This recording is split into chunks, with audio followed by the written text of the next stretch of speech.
Tom Pelissero has been a busy guy, NFL insider. You can follow him on Twitter at Tom Pelissero. And this Sunday, a special 6-hour edition of NFL Game Day Morning airs at 9 a.m. Eastern on the NFL Network. Tom broke the news this morning that Nathaniel Hackett, the offensive coordinator from the Packers, is going to be the head coach of the Denver Broncos. Tom, thanks for joining us. Who is Nathaniel Hackett, and why did he get this job? Nathaniel Hackett, Dan, is a fascinating guy. He's 42 years old. He's been a longtime coach, going all the way back to his days in Buffalo with the Bills, at Syracuse, down in Jacksonville, where I was in attendance at Heinz Field after the 2017 season when the Jaguars with Blake Bortles at quarterback put up 45 points on Pittsburgh to go to the AFC Championship game. He ended up getting dismissed there the following year amidst a whole bunch of injuries on offense, but landed in Green Bay with Matt LaFleur and Aaron Rodgers and has really flourished in his role these past several years. He's a unique individual in terms of the way that he presents. He is very into technology. He's into analytics. He's into pop culture. He finds different ways to reach this generation of players. And I don't just mean, the 20, 21-year-old millennials or whatever we're calling them, but even the likes of Aaron Rodgers, who's a veteran quarterback, has heard it all for 20 plus years playing football at every level. And Rodgers is one of Hackett's biggest fans, to the point that last year when Hackett got his first head coaching interview with the Falcons, Aaron Rodgers called Atlanta and said, "You need to hire this guy." Oh. So the fact that now he's getting the Broncos job at a time that, Dan, you might have heard there are some questions about where Aaron Rodgers will play in football in 2022, if anywhere, it's a really good fit for a bunch of different reasons. And I'll tell you this, he's so high energy, Nathaniel Hackett is. Nobody's going to fall asleep in his meetings. He's going to give the most entertaining press conferences in the league, and they think he's going to win a lot of football games for him too. But I wonder, you go in the interviewing process in Denver, does John Elway say, if we give you this job, can we get Aaron Rodgers? Like, how do you – would he get this job as standalone, you get the job, to be fair to his resume, and how much is the possibility of getting Aaron Rodgers attached to this? Well, as the Broncos were going through this process, and general manager George Payton has been the one leading it, they knew that they couldn't hire a coach based solely on a contingency that may or may not happen. Of course, last year, Denver was the most linked spot to Aaron Rodgers. Rodgers at various points told people that Denver was a place he wanted to go. He may have even thought that's where he would potentially end up. And that was at a time that you had Vic Fangio as the head coach and Pat Shurmur was the offensive coordinator. So now you have Hackett there. He's going to, in all likelihood, hire at least one Packers assistant, Adam Stenovich, who's the offensive line coach, run game coordinator, really well respected, used like 75 different O-line combinations this year with Bakhtiari out and managed to make it work. There's going to be familiarity there with the system, with the coaches. It would only heighten the possibility that Rodgers could land there. But they did a thorough search. Payton had one of the most expansive search parties. They had, I think, 7 people who traveled around on the plane. They had other people involved on Zoom. They had different perspectives from different people.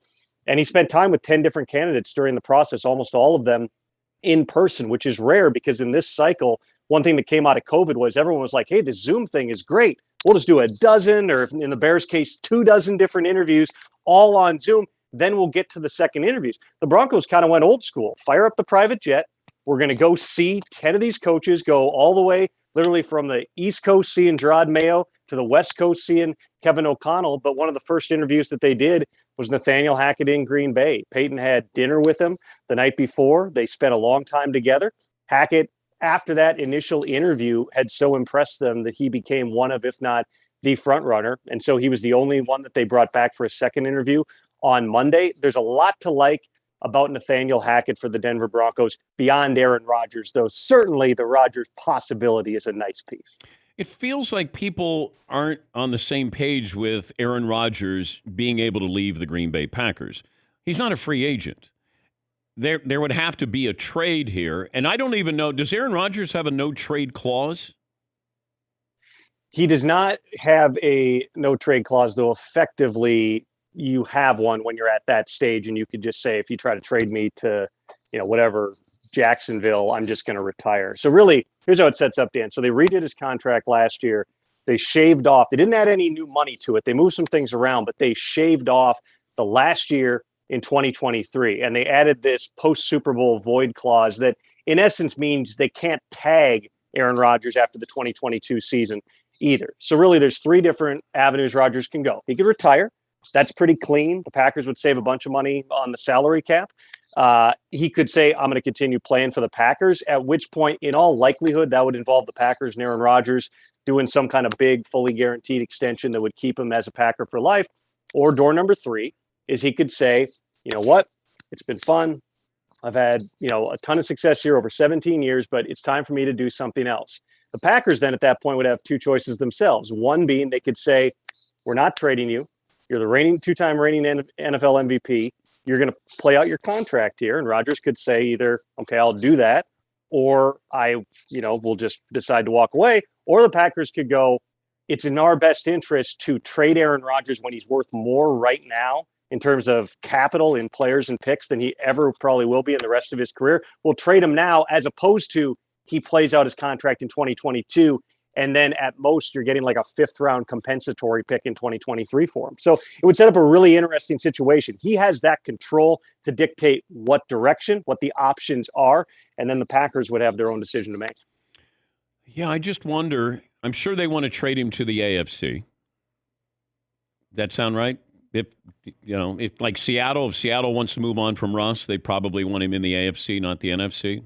It would make sense. And just for historical context, Dan, I was working for the Green Bay Press Gazette in 2008 during the Brett Favre retirement saga, unretirement saga, and all that stuff. And when he showed up in a lightning storm in a helicopter and came in August during the family night scrimmage, showed up in his luxury box during the scrimmage where Rodgers is getting cheered when he throws incompletions and booed when he does something well. Most bizarre scene ever. But there were two teams on Brett Favre, which were the New York Jets and the Tampa Bay Buccaneers. Brett Favre that day, after lengthy meetings with, at the time, Ted Thompson, Mike McCarthy, left the facility thinking he's being traded to the Tampa Bay Buccaneers. Comes to find out later that night that Ted Thompson's trading him to the New York Jets, and the Jets had to recruit him to go there. Part of that was Ted Thompson, who was one of Brian Gutekunst's mentors, did not want Brett Favre in the NFC. That's not to say it necessarily would follow the same path, but absolutely that's something that executives take into account. What do you think Sean Payton's going to do? He's going to take some time away. He was, after the season, this was such a trying season for Sean Payton and the Saints. I mean, you think about everything they overcame, from being displaced by a hurricane in the early portion of the season, to Jameis Winston's injury, to other injuries, to the COVID situation where they're down to starting Ian Book in a nationally televised game. Sean Payton was wiped out by the end of it. So, shortly after the season ended, he flew down to Cabo. He played golf. He drank tequila. He just thought about his future, and he came back and he just thought, I need a break. In the short term, certainly he's going to have broadcast options, TV options. He's, I think that his 35-minute opening monologue to the press conference would probably fit better on a podcast than in the 40 seconds he had between plays in a game. But Sean would be exceptional at doing that. You don't think he coaches? Because, look, Jerry Jones is going to be 80 years of age. Oh, yeah. He is not. He's not given the stamp of approval for Mike McCarthy coming back. The timing of this is just too strange. Why wait an extra year for Sean Payton when you could get him now? And you give the Saints money and or picks, and you got your coach, a coach that you've always wanted. You never say never, because you also know that other owners are looking at this and going, the time is now. If we're going to make a move for Sean Payton, we're at least going to place that phone call. I am choosing at this particular stage, and based on the emotion that we saw from Sean Payton the other day, that he really is, we can take him at face value, that his intention, and of course intentions can change, but his intention is to take 2022 off.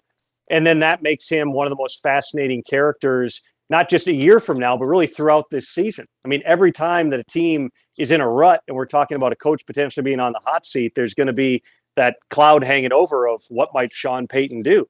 Dallas is certainly a place that he's been linked to, I don't know how many times throughout the course of his career, but there's going to be other places that potentially are going to be in that mix too. And you look at some of the teams that did not move on from their head coaches this year, and teams that did not as strongly state publicly that they're going to stick with their coach as Stephen Jones of the Cowboys did with Mike McCarthy, there's absolutely going to be some coaches who are going to be at risk of losing their jobs during next season.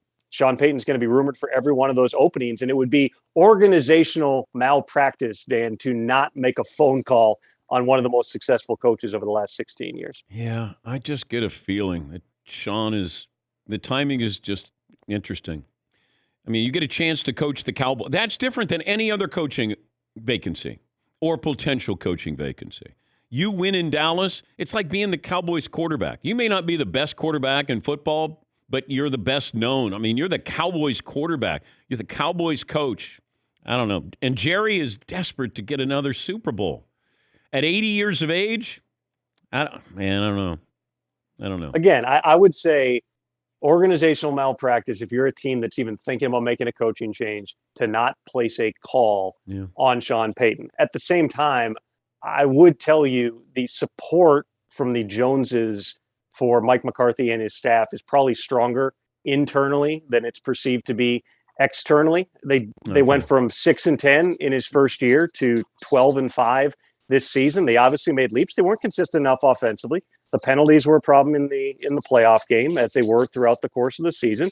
And they had some, frankly, strange stuff happen with a play that they've rehearsed a million times over and now has become this supposed example of that they're poorly coached and everything else. They practice that every Friday. It's the same scenario. They timed it out. They just never rehearsed having the umpire be 28 yards behind the play and then come and run over their quarterback on the way to spotting the ball and respotting it and spotting it again. Again, I'm not saying that you couldn't have called something different there, but based upon that look where the nose tackles lined up, everything that they did was exactly how they rehearsed it. It didn't work out. It doesn't completely erase the fact they went 12-5 this season and should be good for years to come. Thank you, Tom. We appreciate you joining us, and congrats on breaking the Hackett to the Broncos news. We'll wait for you to break other news like Sean Payton to the Cowboys. Thanks for having me, Dan. Thank you, Tom. That's Tom Pelissero, NFL Network insider.